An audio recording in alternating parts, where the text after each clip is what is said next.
Manchester City 1, Inter Milan 0.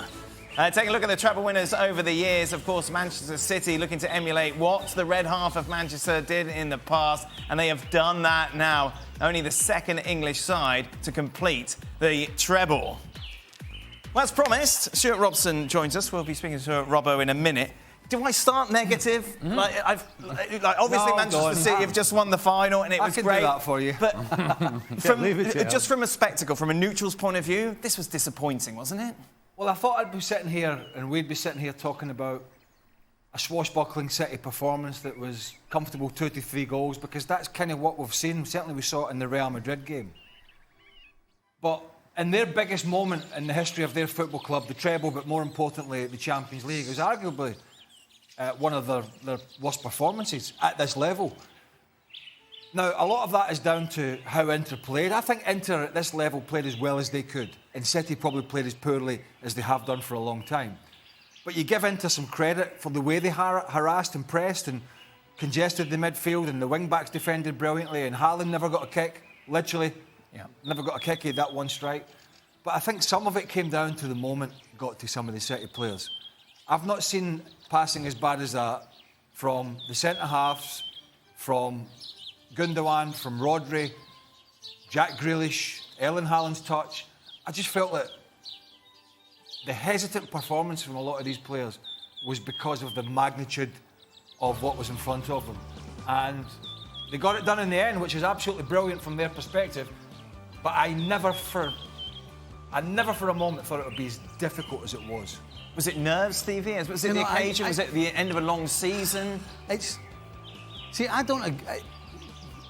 Fundamentally, I don't agree, because players of this calibre, I talked about it yesterday, that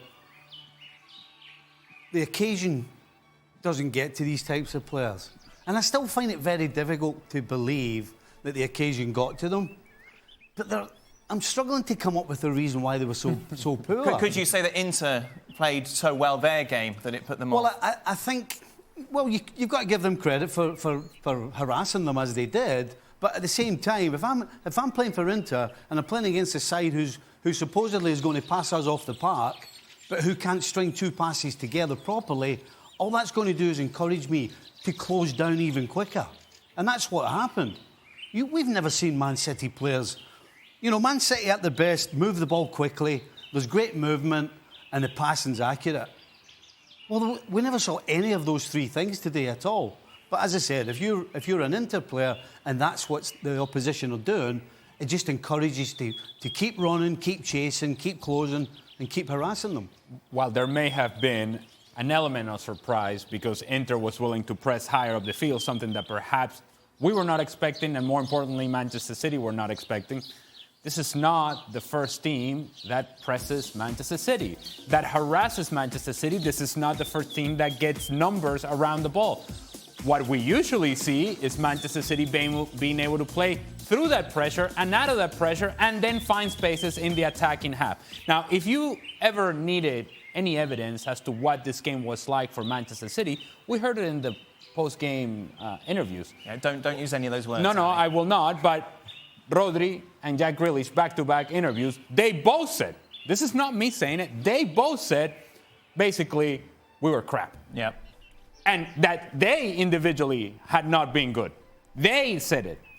And that's 2 players that have been really important for Manchester City. And you can say that about many other players on the field for Manchester City. In fact, outside of John Stones, Bernardo Silva, everybody else, Mami, Ruben Diaz perhaps, but after that, everybody underperformed. Everybody was underwhelming. So the thing that really matters here for Manchester City is that they won. And that's a really only important thing. But in terms of the game and the performance for Manchester City, Mami, it was not good at all. I heard you saying before the show, Robbo, that this is a fascinating tactical battle. That's never a good way to describe a game.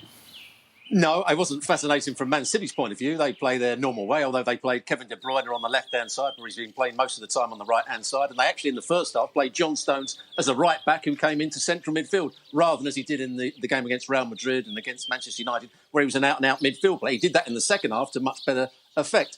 But I'm looking at it from an Inter point of view. I couldn't see how they were going to stop Man City getting good possession.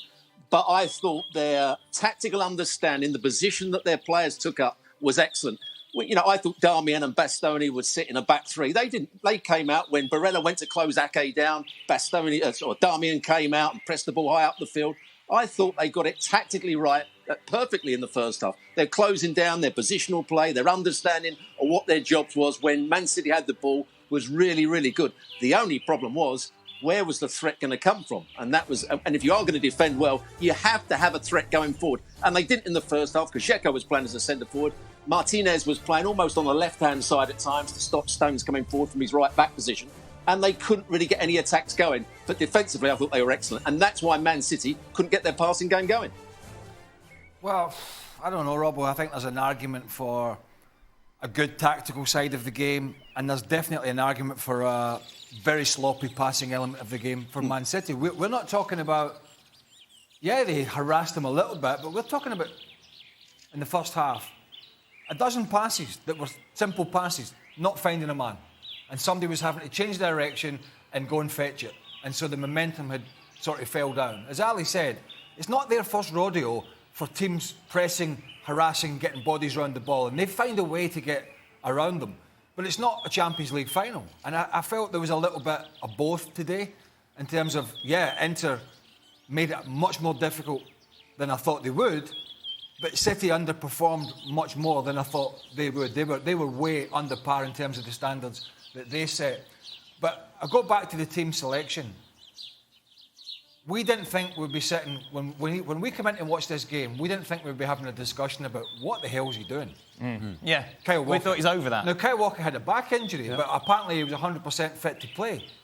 And I just wonder again if the players in the dressing room are going, it was 2 or 3 years ago, it was Gundogan and no holding midfielder. Now this back line has been performing brilliantly. I mean, brilliantly. Walker, Diaz, Akanji. Big, strong, fast. Right? Now, Ake comes in. He's a physical player. But it's not that same line. And I just felt that, why? It's not the reason that maybe that they played badly. And they did keep a clean sheet, albeit there was a huge element of luck within that and poor finishing. But again, I just thought, why at the start of the game not just roll out that same 11, and when Walker gets the ball on the right, he can push for it. I know Rob was saying John Stones was out there. John Stones was actually the most, what's the word?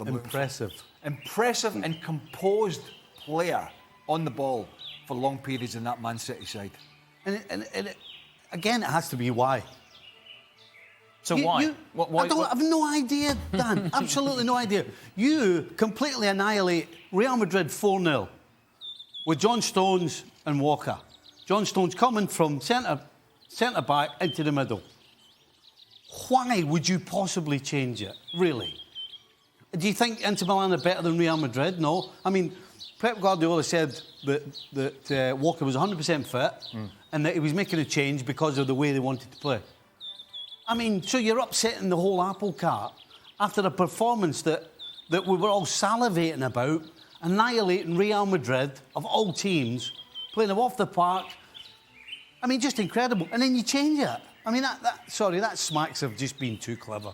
City did win this game, by the way. Yeah, they did. And they did so by a goal that gets better and better every time you see it, I feel. Now, I just said, Rodri himself said that he wasn't good, that he had been terrible. In that moment, he was really good. In that moment, joining in the attack, getting onto the rebound. They get fortunate for the rebound that falls into his path. But as everybody's moving across, he now realizes the space is right here. I can get it around the defenders. I'm going to finish 1-0. And that's about as good as it was going to get from Manchester City. One player that I think we all appreciate and love for Manchester City is Erling Haaland, right? Let me just get to Haaland for a second. It might as well have been Jan out there playing. Oh, no. Oh, and steady. Well, and the fish. Look, the team was needing somebody to be able to hold the ball up because of that pressure that was coming from Inter, and that ball was going to get played into Erling Haaland. He's got to hang on to it, or win a header, or do something. Acerbi winning everything. Bastoni winning everything. Erling Haaland, big guy, and he's playing like he's 5'5". That just doesn't add up for me. He's a guy that I think in this moment could have really helped the team. Now, we're not going to focus on him all that much simply because they went on to win the game. But, man, it was a disappointing performance from his perspective. I was trying to be positive for a moment. I don't think we're being negative. I think we have a duty here to analyse this game that was in front of us. We've watched coverage today that was nothing more than sycophantic cheerleading for Manchester City, Manchester City, Manchester City, the greatest thing in the world. Even one comment, this is statues galore for the players outside. So I think we have a job to do here, not to get carried away with, what City have done this year has been magnificent. What they did today was not magnificent. There was a huge element of luck. They took out of their hands the control of the game that they've had for months and put it back in the hands of a side that really shouldn't be at the races with them. As good as Inter are in terms of the players they've got, City are a furlong ahead, right? But it's hard to put it into words. These players will be celebrating. Ali mentioned it. Jack Grealish came over and said, I was awful today. Let's think through the City side. Akanji had a couple of good headers at the end, but he looked ropey. Yeah. Diaz was strong in the second half. Gundogan, bad game. De Bruyne injured. Rodri had a poor game up to his goal for sure. Haaland never got a kick. Jack Grealish, by his own words, was awful. And Bernardo Silva just about got a pass, didn't he, Steve? Yeah. And that's kind of where we are. And that's the big surprise in this, is that City almost handed on a plate one of the big upsets in Champions League finals, because they were so far in front in terms of the bookies. They were going to, and even our minds, we looked at the scores and the graphics, I went for 3-0. Everybody thought it was going to be comfortable. They got a chance because he threw a ball in the box, Akanji whiffed, the ball's headed off the crossbar, and then somehow it doesn't go in. So at the end of the day, we're right about City, and we can praise Inter for the way they defended. But you know what? Guess what? There's two parts to the game. There's the defensive side of the game and there's the attacking side of the game. And if you can do the defending side well, but you can't attack at all, pretty much, you're not going to win a game. And you're never going to get a better chance if you're Inter to play against a team that's generally so good that was so bad. You're never going to get a better chance. But yet they never offered us anything, proper football going forward at all. Just going back to the Haaland point, Robbo, what went wrong with him today? His movement was shocking. His understanding of where the space was really poor today, because they're absolutely right. If Inter Milan were pressing the ball and Darmian was coming out and going on to Kevin De Bruyne, who was playing sort of through the inside left position, there was space down the side of Acerbi, who can't run. Acerbi likes the ball in front of him. He can't run down the side. And I was screaming at the telly time and time again. Ake had the ball. He could have played the ball down the side. And if Haaland had made the right run, he'd have got down the side time and time again. But he didn't realise where the space was. And then when balls were played into his feet, as the ball was being played into his feet, he was going backwards. Acerbi was stepping forward and winning the ball again. So I thought Haaland's understanding of the space and where he could receive the ball was really poor. Ali was absolutely right with his description of Haaland's performance. He had that one little run where he got away from Bastoni, and it was a fairly decent effort back across the goalkeeper. But apart from that, he looked like a player that, almost like a schoolboy playing amongst men, that didn't understand where the space was and how he could receive the ball. It was a really poor performance from him. But why, Robert, given what we've seen from him this season? Well, there has been games where he's done exactly the same, but Man City have played better and created chances for him. His general play hasn't been good this season. If you look at how he played when he was playing in Germany, he had more touches of the ball, he scored great individual goals. Most of his play and his goal scoring this season has been goals created for him. And he's been in the right areas at the right time, which is excellent centre-forward play. But his general play with his back to goal hasn't been good enough. His movement down the side of defenders when the ball's a long way away isn't very good. When it's in tight areas, in and around the box, he makes the right runs, as he did for his chance. But when the ball was much deeper, his movement wasn't good. He scored a lot of goals, obviously, clearly, which is a magnificent achievement. But his hold-up play, I think, as Stuart was mentioning, he's back to play.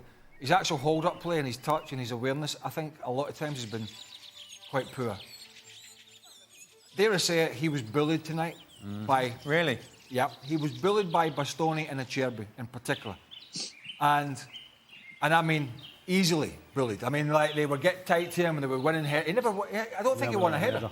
He won a defensive header, which was great and needed. But when the ball came up to him and he needed to hold it or he needed to flick it on or knock it down, they were coming through the back of him. They were bullying him. And then there was once in the second half, he actually shucked out a challenge. Ball was bouncing, it was there, and he saw the centre-half coming in, and he sort of dangled a leg at it. That was a disappointing thing. There was no real fight back from him. He's 6'4". We're talking about how strong this guy is. We're talking about his pace and his strength. And yet, just the very basic thing that every fan in the world likes to see the players doing is putting their head where it matters or being brave in a challenge. He didn't do that. I've got some sympathy with him because City was so poor with the ball that if you're playing centre forward, I mean, some of the balls he was given were atrocious and not surprising that he couldn't hold it. But just that simple basic thing of there was no pushback against two guys who were trying to bully them, as Craig said, and it almost seemed like he accepted it. That's disappointing. He's usually the bully. Yeah. So that's a surprising part. Oh, you know what you say about bullies? They don't like getting bullied. Well, that's right. And maybe the occasion, maybe is the moment. Maybe you don't get good first couple of touches and you're not sure about yourself. But you knew if you're preparing for this match and you're Erling Haaland, if you're Manchester City, what is Acerbi going to do? What is Bastoni going to do? What have they been doing? That is the way that they play. This is the strength of their game. They're going to try to bully you and they're going to challenge you physically. But if there was ever a player who plays up top in the world that should be able to handle this physicality, it should be Erling Haaland. I mean, if Erling Haaland cannot handle the physicality of the game, then we all have no chance. It's not you out there. It's not Seb out there. How dare you? Well, sorry, Dan. You're thinking the same sentence as Seb. It's ironic, though, that City, who we have thought were going to win this tournament before, and last year, absolutely battered Real Madrid in the semi-final from pillar to post, only from 89 minutes onwards to somehow lose 2 goals and throw it away, win it by doing the complete opposite. Yes, and maybe completely. from their perspective, they say, well, that's just the way the rub of the green we've got today, because we haven't. There's been previous times when we've just completely rolled teams over, and for whatever reason, mainly their own fault, they've lost it.